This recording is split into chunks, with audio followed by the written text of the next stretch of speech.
What's up, YouTube? Welcome back. So I did a YouTube video on this hybrid Sonata about why people are driving around with their front ends making all types of noise, and this was thumping and crunching when you turn left or right from the bearing plates being completely worn out.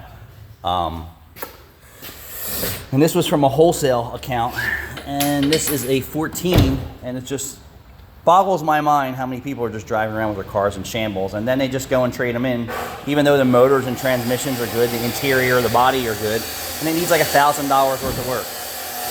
I just don't get it. Is anyone planning for their financial future to be super comfortable or not? I'm not really sure, but I know having a car payment every 5 years is not any financial freedom, that's for sure. So if you're doing your struts, you want to see if you can get complete units, because all this crap wears out. The springs sag, the springs break, the bumper boots wear out, the rebound bumpers underneath go bad. You can see that the upper bearing plate is full of sand. That's probably what took out the bearing plate. So if you're servicing this, take it out in one assembly, and leave the sway bar link attached to the strut, because you're going to replace them when you're doing your struts, I would hope. And it's one less thing you have to unbolt. So all you need to do is disconnect it from the sway bar, pull the whole strut unit out, and then replace it if you're getting it in a quick strut or a ready strut, they call it, which is a complete unit. This vehicle in our location doesn't have struts in a complete unit available, so we're going to break this down, and then we're going to put a new mount, and then we're going to reuse the bumper boot, the spring seat, and I'm going to take you through that. So sit tight. Let me see if I can find an angle here that works.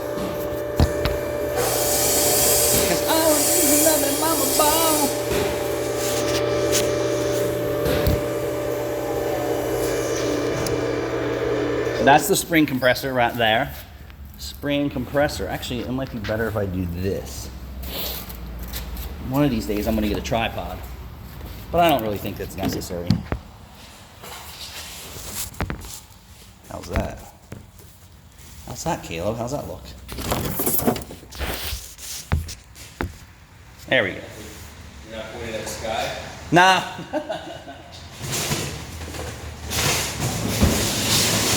Caleb already did the fun work and took the complete units out of the car. So now we're going to set them up in our spring compressor, our wall mount spring compressor. And this is some sketchy, dangerous stuff. So some of these struts, you can't actually grab it from the upper spring plate. You have to grab it from the mount, which makes it more dangerous. Because this is under spring load, it could shift and launch this apart. And this is the type of strut right here that is that solid. So then what you're going to do is you're going to make this fit the configuration of the springs. This is going to be a little tiny video. I know most people don't care for tiny videos, but it is what it is. Because I did not plan this job here. So we're just going to get it the way I'm going about it. And then you want the strut to be level on the press, minimizing the disaster. And this looks like it could be a disaster. So see how it's not. Excuse me. It's leaned back. You kind of don't want it leaned back. And sometimes it has to be on the lean back. But I'm going to try. Not get it on the lean back there. And what you want to do also is vice grip these locations.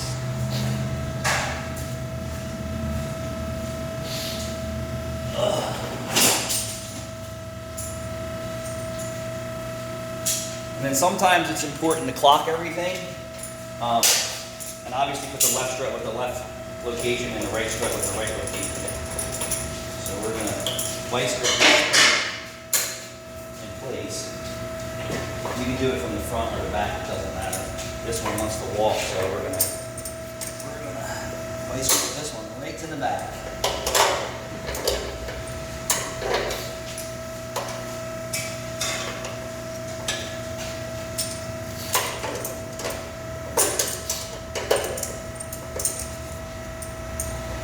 If that doesn't work, I'm gonna vice grip it someplace else.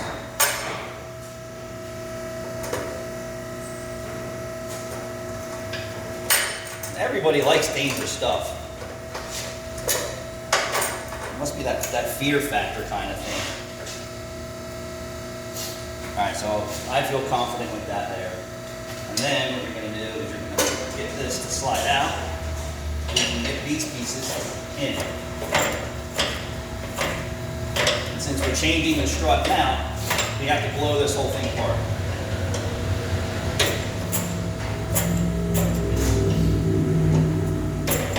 I like to lock it into the strut mount threaded bolts. Less risk. Oh, you want to shift all over the place, huh? So now we're going to do this bit.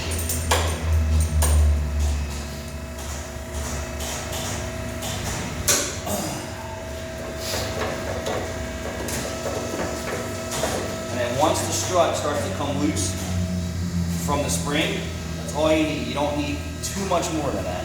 Aftermarket struts and everything are not 100% the same exact dimensions, meaning this in here is very, very similar.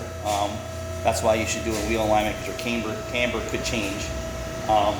Brackets are usually all in the right locations. You want to make sure that you have your tabs for ABS sensors.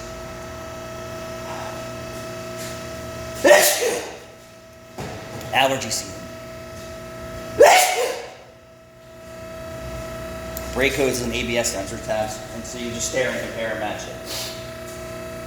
Some of these you have to push down and turn to disengage them. You just push down on this one. You need the tension from the strap. Verify that it's actually good, because you'd be surprised how many come bad right out of the box.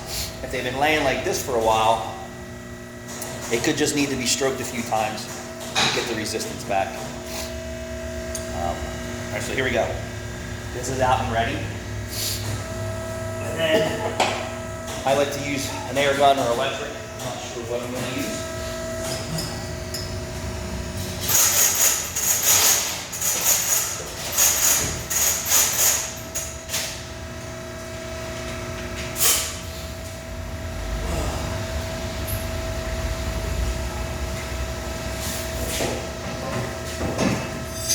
I usually like a high speed type of gun.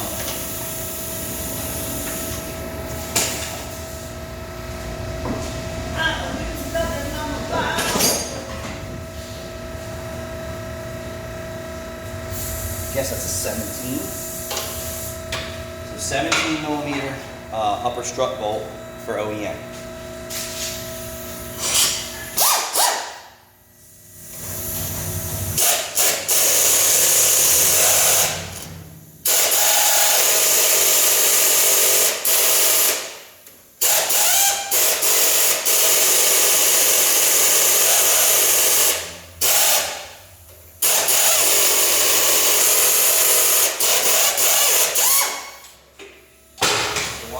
Difficult to use plastic inside the nut that makes it a pain in the rear to get off. We're not going to reuse that nut. Now that that's apart, we need to undo the spring tension.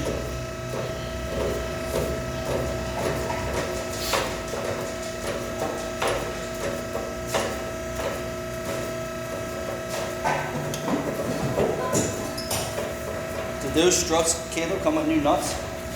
No idea. Check the boxes, I'm pretty sure they did. And then this is the strut mounts. So here's the new strut mounts. And what was happening was when it was turning, loaded, meaning the pressure of the vehicle was on, it was going ton ton ton ton ton ton ton ton ton ton ton ton ton ton. When I checked, we only had one strut mount too. What? There's another box of this. Okay. Yeah. So in this process, you're going to release the compression of the spring to the rebound, which is rebound. Compression is, compressed. Nuts are both on the ball This there. all apart. And you're going to grab this whole piece here. And then you're going to take this piece out. How about that? There's no bumper boots unless they broke it and split.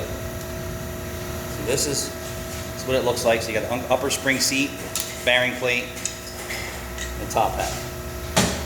So no bumper boot, not a major ordeal, not a big problem. So look at this. The aftermarket strut mount does not fit. So we're going to add this for protection anyway. It will be fine. Not what I prefer to do, but it's the way it is. Right? It is what it is. Verified bolt pattern. You're not gonna be able to do that with that one. It should be close though. Yeah, it's close. So then we have these parts we're going to go back on. New upper mount and bumper boot. Dust boot. And then, oh no, bumper boot fell out. Perfect. So here's the rebound bumper inside. That's going to get reused. And what's nice about a whole complete unit is all this stuff is new. You don't have to worry about it, but we couldn't get it. So now you're going to transfer spring seat, discard the old strut. I like to save these and cut these off and then turn them into punches.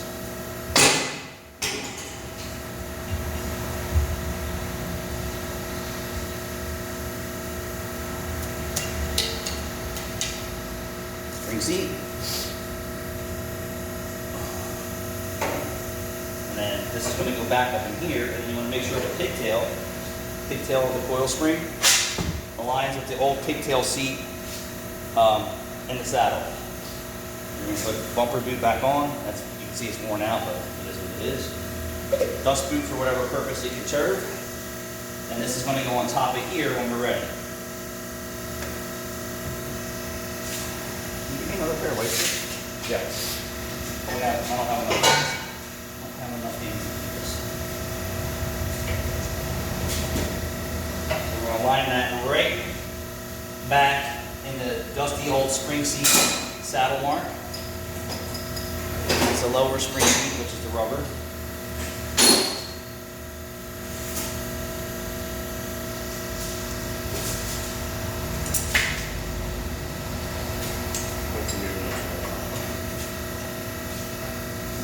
You want to be fairly accurate with your placement because sometimes, especially for safeties that I've done this in the past,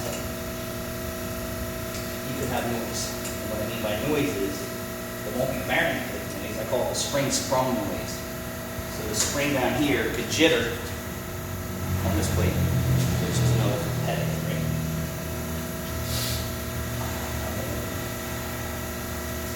Looking good. All right, and now this, stick that on.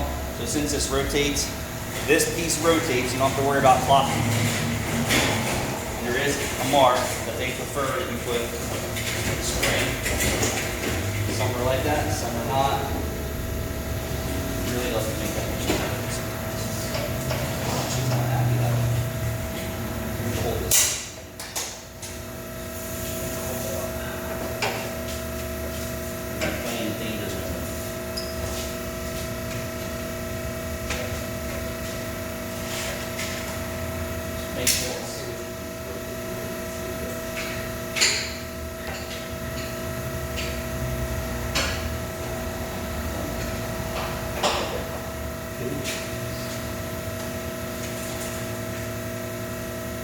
Caleb is my assistant right this second.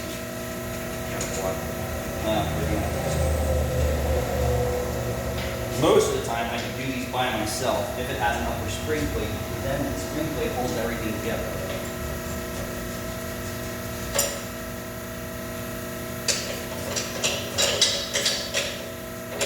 This one is not like that, so this is the more difficult.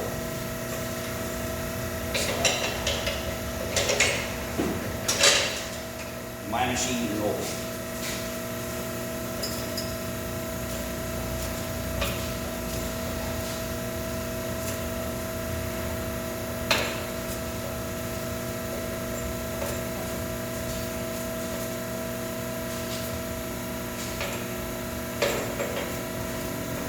And I've had one shoot out a few times over my career and slam my hands, slam my chin, bounce across the shop. Some of these are super sketchy.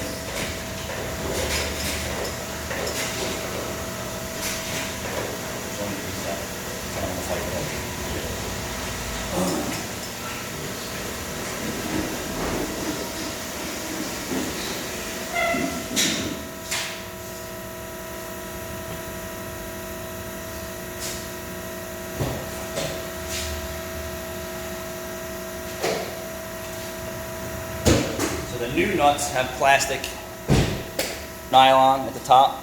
Grease these and makes it so much easier to install. I don't ever torque anything. I get a good feel of all my equipment, especially my air guns and my electric tools.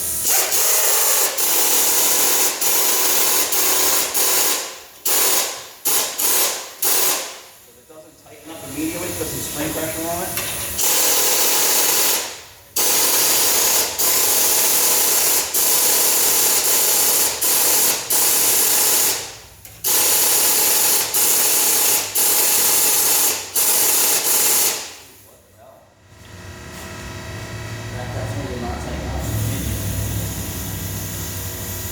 The other one? This is the suck of putting aftermarket parts in. The other what? The old strut, I want to see something.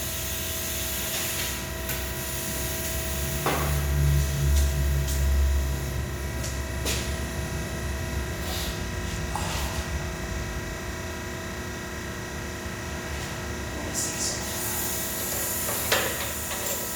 Where is the old strut mount? Grab the old strut mount so I want to see something.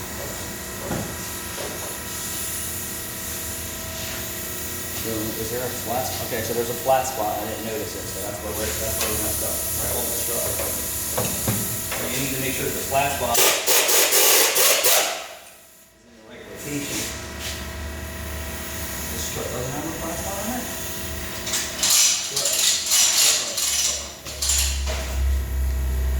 Are you kidding me?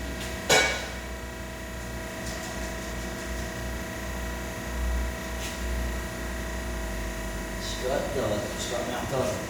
Yep. So, now you get to see the crap you get to deal with.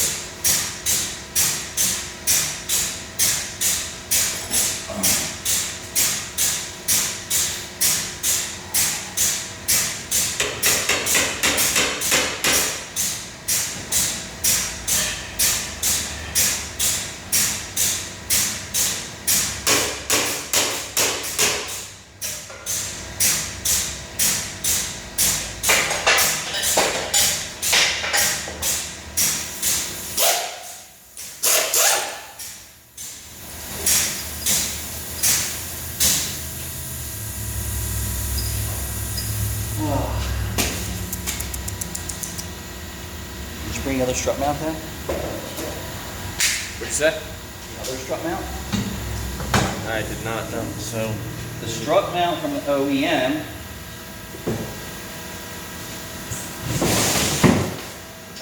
has a flat flat location in it. It's wonderful, right? And the aftermarket one does not. Wonderful. But since it's already installed, I need to take a closer look at this product.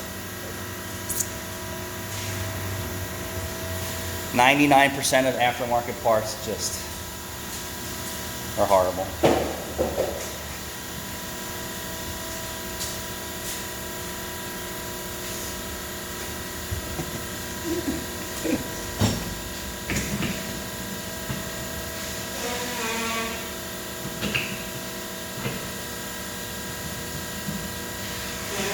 So, we're gonna have to make this work.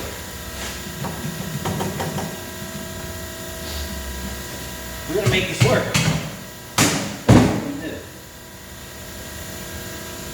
Grab a little lubricant, because we're gonna have to like try and just get it to press over this whole thing.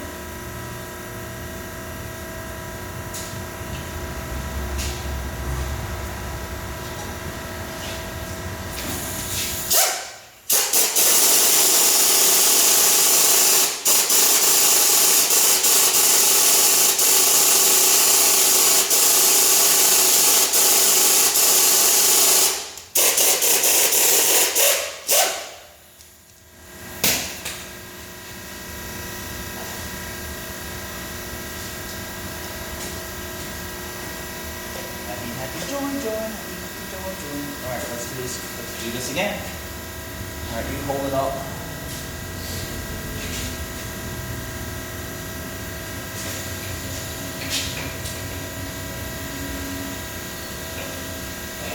Something does not something still doesn't look right. Compressor voice. And we got a problem. Yeah. Every day you have a problem. I'm not Well, I shocked. called Pepperly, still ran API, Napa, AutoZone, Advanced Auto, BMW, and I can't get this caliper. This is not our problem. This is her problem. We're just a service provider. Yeah, so the only thing is API might be able to get it out of Blackwood, but he can't send anybody. So strut mounts are definitely not right. Definitely not right. So the problem is, yep.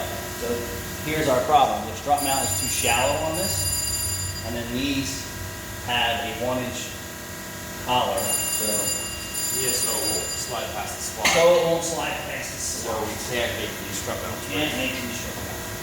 Completely wrong. And you can't transfer the collar out of this. Alright, so this video is a to be continued. So the struts, I guess are right. Let's do another stare and compare, right? The struts do look right. Besides, it doesn't have a flat spot. The struts do have a flat spot. But the mounts don't. The mounts And the struts are right, the mounts are wrong. So, it is what it is. Thanks for watching. Stay with me. Sorry I couldn't finish it. I hope you got some information on how to do a strut, breaking it down, setting it up.